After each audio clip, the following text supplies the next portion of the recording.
Welcome everyone. Thank you so much for joining me today. My name is Nichel Anderson. I'm your host for my podcast show, Nichel Anderson, Short Stories and Beyond. So this is March the 16th. This is another character profile of Salma. I'm going to get into this. All right. My usually introduction, if you're just joining me, I enjoy writing. And this all focused on the first book I ever wrote, which was Mitsrayim. It called me, I didn't call it, Mitsrayim, a memoir. And that particular book expanded out to a production, a theatrical production, where I did short films, websodes. I haven't did a feature film, that's my dream. Because that's how the visions came, that's how the images came through as a movie, a very epic movie. About to go back to stage for the third time, and it's called the Prestige Return of the MOLIAE Stageplay. There's a link. You can also go to moliae.com as well /events if you're interested in purchasing tickets. The run dates, of course, is April the 25th to the 26th, 2020, and it will show you information about where you can purchase tickets and so forth. So I hope to see you there. I do encourage you to go back and look at all my other episodes, my bonuses, to get a feel for MOLIAE.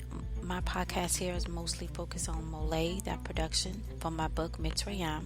MOLIAE, of course, Moments of Love in Ancient Egypt, what that stands for. And I have other short stories that I've written. Of course, this year I did mostly on MOLIAE, and that's mainly because I'm going back to stage. But I do encourage you to check back the other episodes, which MOLIAE is the only episode that I keep that recurring episode number. So that's good for you to kind of go back and figure out how to sort it in my catalog. Okay, in my canon. That's what I'm trying to turn MOLIAE into a canon. Like one of my other favorite screenwriters. So let's go ahead and get into this. Stay connected. Go ahead and connect with us on Facebook, facebook.com/MOLIAE. Connect with us on Twitter, twitter.com/MOLIAE. Go ahead and do that. Also, go ahead and subscribe to MOLIAE YouTube channel. I'm trying to promote that more. I really just haven't did a service. Go ahead and check that out. That's when sometimes I upload videos, sometimes I upload, of course, most of the audio clips goes there, but do check that out. Okay, YouTube channel, and subscribe. Right, I need to really promote that and share it. So the other thing here is my cafe press.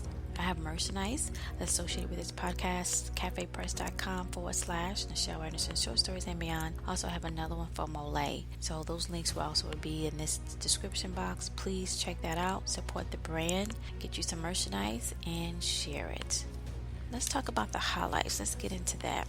The highlights today is talking about Salma. She's a very particular character. She's one of the main five when I did the stage play, the first and the second time I did that. We're going to talk about her, get into that. The last release I did on character King Dama. We did a character profile on him, so I did a reveal and I kind of showed some things about him. Do check that out as well. And of course, King Dama, he's the protagonist. He will be in the stage play, okay, in that timeline. So let's go ahead and get started here with Salma. Alright, she is something. Over my main points with her. So she came through when I wrote the book Mitsrayim, a memoir. She is too about to turn the age of 19. And I also want to add something to this, because when I did the future series of Nahor, my focus was, when I felt him, it's like the spirit was telling me for Nahor, just make it between Nahor and Aamina. Just focus on them two mainly. Now in the book, she comes through as knowing Princess Aamina since childhood. And I always felt that she got her link, her connection was through her father. He was in the military. I didn't really go much into it, but that's how she always came through, of how she got to be close to powerful people. In the future series, she doesn't really come in as much. And I was thinking about that. Where was she actually? I remember I said when I announced that I'm going to do the future series, I talked about how Salma, she wasn't on the scene yet. And I think that's true. But where was she? There was, and like when I was writing it, see, when I open, it's like I open up, treasure chest opens up, and it tells me, it shows me a scene, and then I feel the scene, and then it's as if I'm able to write what's being said and what's going on. And why I'm picking up this scene from this treasure chest, because it's a treasure chest, it's from my ancestors. I see all these other visions that's still in the treasure chest. So I'm talking about the one I have in my hand, or what I see in front of me, that's the lead. But I see all these other images. And as I'm finishing, or I'm halfway writing about the first image, the first vision, I can see the other that's flashing, that's still in the treasure chest. And it's telling me this needs to be said. It's as if a short clip movie is being played. And so it freezes in time.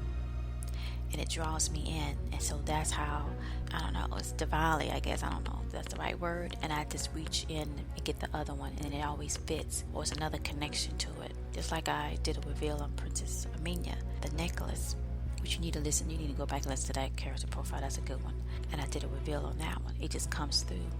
So with Salma, the same way happened. I was writing about Nahor and Princess Aamina in this series.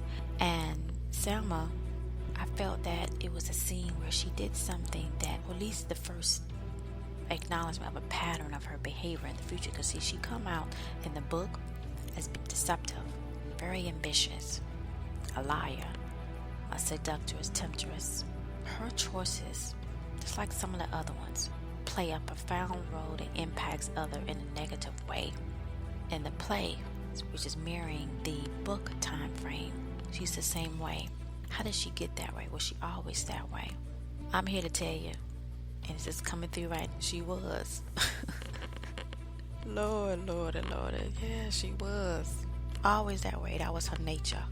But anyway, the scene that was in the background that came through, and I can kind of share this with you now, is as if I see Princess Aamina, and she has her cousins there, which is basically the children from her aunt in this case, which is a sister to Queen Hagar, Queen Mimi, and King Sapa, and their children, which is her cousins, and they're with Aamina, and they come upon Salma, and she's doing something that Aamina sees. She turns around and realizes Princess Aamina, this is young Princess Aamina, okay? This is before King Daniel and all this. She wasn't 17 or 18 or 19. This is when she's about in the range of close to 12. And she has her two cousins behind her. Aamina is standing in front and they're watching her, and then she turns around or something like that. So Aamina just says something to her. And then Selma put on that fake smile or what have you. But they leave. But it's one of her cousins that tell Aamina in so many words. There's something about she didn't trust Selma about. There's something about it. So I'm not sure it happens like one and two other before, but it's something, it was that moment that stuck out, that's going to be when I'm about to write that timeline again, that's going to come more full into play. But yeah, she seems to have always been that way, and other people picks it up. I think in life, sometimes we're not in position, or we're not ready, or it's not time for us to see. Perhaps it is an actual lesson that is have gone for you to get it, or you to understand it. That's what that moment took away from me, because it showed that she was always that way, and it showed trusting of Aamina, and it shows that people around her always had Aamina back, that would normally tell her or show her that maybe you should look at that, or look at her in a different way, or there's something about that I don't really find that's really on the up and up. And that's where we get to Salma. Let's get back to her. So she always felt, as an opposite, I always felt she arrived 2 Mitsrayim by her father, that her father was an Egyptian, either Egyptian or definitely part of the military. And it's happened at a young age. And the book, I always give that emphasis that they was together as a children. And just not too long ago, I had another vision, or opened up the treasure chest, and I saw where they did play as children. And I think years later, maybe it was a separation, or maybe she didn't get much access. It was as if she knew of her, but it didn't really grow to over time for her to say in the book and in the play that they are best friends, her and Nahor. So I think that's how that happened. Now, Salma is not Egyptian. She never came through it. Even her hair was styled. When I saw her in the book, she was from the west coast of the Sudan, which I'm calling Sudan, which is Africa, and her hair was done somewhat different. Then, of course, in the play, it's going to look more Egyptian, but she was born in like where we call Ghana now. She was always attracted to Nahor. She loved the prestige that Nahor brought because of his family lineage, being so much in the mystics, the science, and all of that. And Nahor was wealthy through his family. He wasn't royal, but he was definitely wealthy, Nahor. She wanted the high-class society, and that's what Nahor was a part of. Someone just seduced him, and anybody else, but right now it was on Nahor. Her eyes were set on him. She always showed that personality of trying to be bold. She just did it in the wrong way, and in the book I described that. She wanted the prestige, and she always was hiding her true nature and her extreme aim to be ambition and to get what she felt that was due to her. So It was only over time that other people picked up on it, which I mentioned earlier about Princess Aamina cousin that was from what we call Ethiopia. Anyway, Fanuba, she's the high-ranking Egyptian female attendant assigned for Princess Aamina. That's one story I can't really get into. How Fanuba got that role, how did she met, just to kind of, I haven't did a character profile on her yet, but kind of reveal, but you will see if you come to the play. Oh my goodness, Fanuba and Salma, how they go at it. Fanuba just can't stand Salma. Like she just saw right through her, but at the same time she respected Aamina, naming her as a best friend, which I have not felt the moment that happened. Mia designated that, because like I just showed, just talking about this, more come in. It's like when I pick up a vision and I say this is what I'm going to write about, it just kind of ooze out, or it just kind of filter through, and I get to pick up on all other things about that vision. And so it just felt that at childhood they played together here and there. Her mother is from in the area where I say Gahana. I never felt her mother came through strong in Mitsrayim, that she traveled there. Only the father. So we'll find out the background of Salma as this podcast continues on, right? But nonetheless, Fanuba, as the high-ranking Egyptian female attendant, she will be in the play. Man, they go at it so much. They did it so much in the webisode too. That character, Fanuba, was always in all the theatrical production. She becomes, I can't really give it away. Man, see, you almost got me, but I'm not going to tell you. You got to read the book, and you got to come to the play. But her and Salma, they go at it. She's still respectful, but they be going at it because she don't trust Salma, and Salma don't like Fanuba because she knows she can't be trusted. So that's what that dilemma is. But Salma's choices alone, I just want to reiterate that, really impact everybody else on the path to their journey in Mitsrayim. She doesn't want to return back to Gahana where she turns 19. She wants to stay in Egypt, and to do that, she knows she has to she don't want this any ordinary life, as she got a taste of being around Aamina, being around Nahor, and getting that access. She wants the high society. She's willing to do it by any means. I'm going to say that again. Salma is willing to do that by any means necessary.